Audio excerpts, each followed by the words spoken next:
Well, this weekend, we celebrated 47 years of climate madness. Yes, it was the 47th anniversary of the first Earth Day in 1970. Now, this is not science, in spite of the virtue signaling of all these so-called scientists, and we don't know what their credentials are, but that's what they want to put forward to you. They want to give you their credentials. As one person pointed out, if this is settled science, then why are we still investigating this? Why are we still funding their research grants? Are we doing research grants on gravity, for example? No, we're not. That is settled science, and we can come up with mathematical equations that precisely describe what's going on, but they don't have models that can be tested, and this is part of the problem. But if they want to argue, as they do, from the point of authority, this is an appeal to authority. Believe this because I say so. I don't ever tell you anything like that. Nobody here at InfoWars ever tells you, you should believe it because I say so.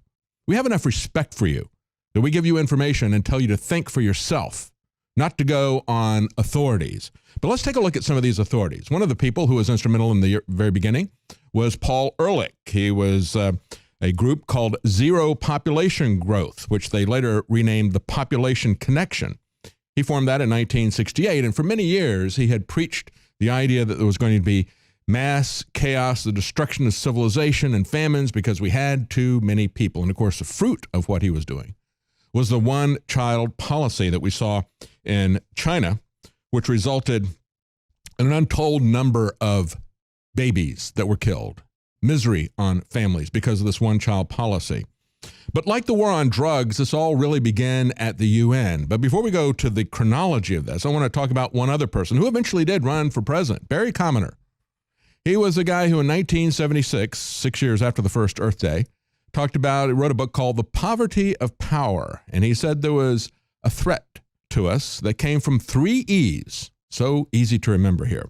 There was a shortage of energy, an unexpected decline in the economy, things like this energy crisis that we saw where they were telling us this is real fake news. This is the ultimate in fake news. This is fake news, so fake that when I saw this in 1979, I saved it so I could show it to you in the future. This is like Back to the Future where they found the book that had all the people that were going to win the prize. Well, this is the clue. This is the Rosetta Stone of how they lie to us. In this magazine, they were telling us that we had less than 10 years of oil, less than 10 years of natural gas. So we're going to run out of all that stuff in the 1980s. Yeah. Well, we're going to revisit some of these predictions here. But understand that Barry Commoner was telling us there was a threat to environmental survival as well as the shortage of energy, the decline of our economy. And this is what he had to say. He said, the problem of the three E's is caused by the capitalist system, and it can only be solved by replacing it with socialism. And I think it's interesting, all these years, when we talk about this, I and many of my friends would call these people watermelons. Barry Commoner is a good example of a watermelon. There's a thin veneer of green on the outside, but on the inside, he's thoroughly red. He's just a communist. And quite frankly, when we look at these dire predictions that they made, the only place where that came true was in Venezuela, where they enacted socialism. It was a cause of socialism that created the consequences that they were saying we're all going to suffer. It was socialism, not climate change, that was man-made. But let's look at the chronology of this. Of course, it began like so many things at the UN. Just like the war on drugs began with the UN agenda, so did this climate madness begin with a UN agenda. In 1969, UNESCO had a UN conference in San Francisco. And there was an activist, John McConnell, and later he was running that conference, big part of that. He got together with UN Secretary General at the time, U Thant, and they selected the first day of spring, May 31st, 1970, to be the first Earth Day. They were going to honor the Earth, actually, and it was a month later that U.S. Senator Gaylord Nelson said, let's make it a day of environmental education on April the 22nd. And that's when the first Earth Day was. And since then, we've had Earth Day all the time, and we've now extended it to a week. And of course, in the next segment, we're going to have an interview with someone who is going to tell us all about the environmental propaganda programs that they're now doing today for your children. But after that first Earth Day, in April the 22nd, and again, remember they had the day to honor the Earth, the first day of spring. That's not stuck with us, but the educational propaganda has stuck with us that Senator Gaylord put in there. It was April the 22nd, 1970. By December, Richard Nixon had created the EPA. See, that's how these things work. The UN created the agenda for the war on drugs. They created the agenda for environmentalism, and then Richard Nixon would make it law because, he's a Republican, so we can trust him, right? That's the way these things always work out. And then where are we? Well, on Earth Day 2016, Earth Day last year, we had the Paris Agreement that was signed by Obama, by China, and by 120 other countries. Let's take a quick look at some of these dire predictions that they gave us back in 1970. We were told that civilization will end by 1985 or 2000. That was a Harvard biologist. So much for the argument from authority. This is a Harvard biologist. And civilization was going to end, I think it was, 30 years ago, 32 years ago.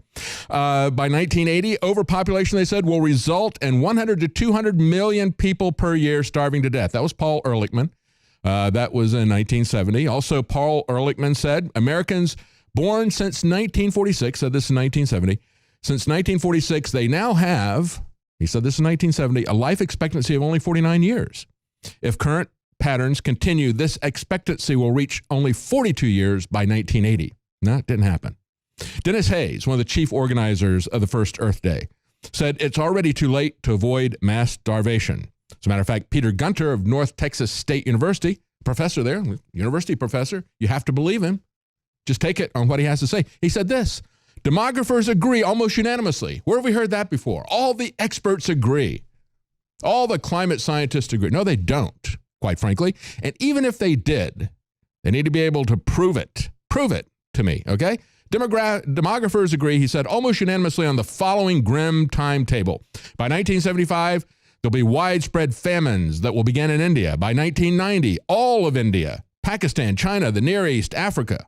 By 2000, 30 years from then, okay, 17 years ago, the entire world, he said, was, with the exception of Western Europe, North America, and Australia, the entire world was going to be in famine 17 years ago. That was Peter Gunter. In 25 years, said Senator Gaylord Nelson, the guy who created Earth Day, the guy who made it a day of environmental education. He said in 25 years, somewhere between 75% and 80% of all species of living animals will be extinct. And so that you understand, this is coming from an argument from authority, he quoted the secretary of the Smithsonian Institute, Dr. Ripley, because we always have to argue from authority, not from facts. Paul Ehrlich, again, predicted 90% of tropical rainforests to be gone by the year 2005. Half of all the organisms in these areas will vanish with it. And then we had this one from Ken Watt. We want to talk about global warming? Well, he was talking about an ice age. He said the world has been chilling sharply for about 20 years. Where did he get that data? Well, maybe the same place they're getting it now, just making it up. Okay, he says if present trends continue, the world will be about 4 degrees colder by the year 2000. This is about twice what it would take to put us into an ice age. Now we're hearing, this is what we hear today, just the opposite, aren't we?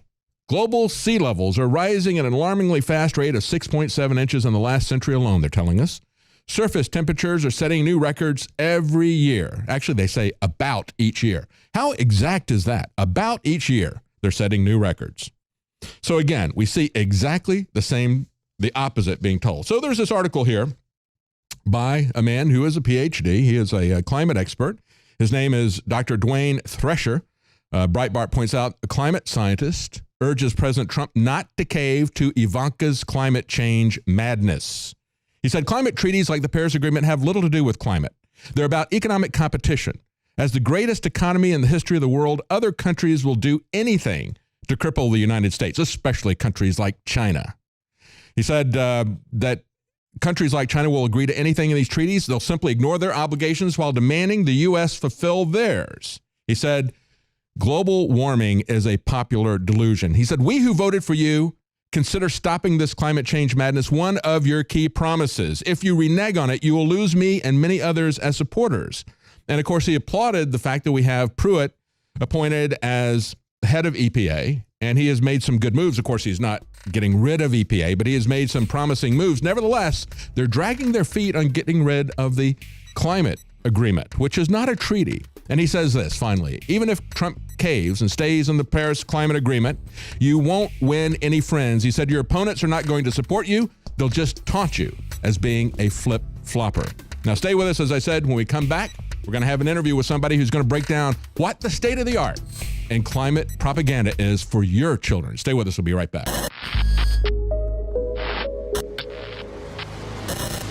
This is one of the biggest secrets out there. The missing link of why our ancestors, whether you were in Africa or ancient Albion, which is England today, why our ancestors were so much stronger.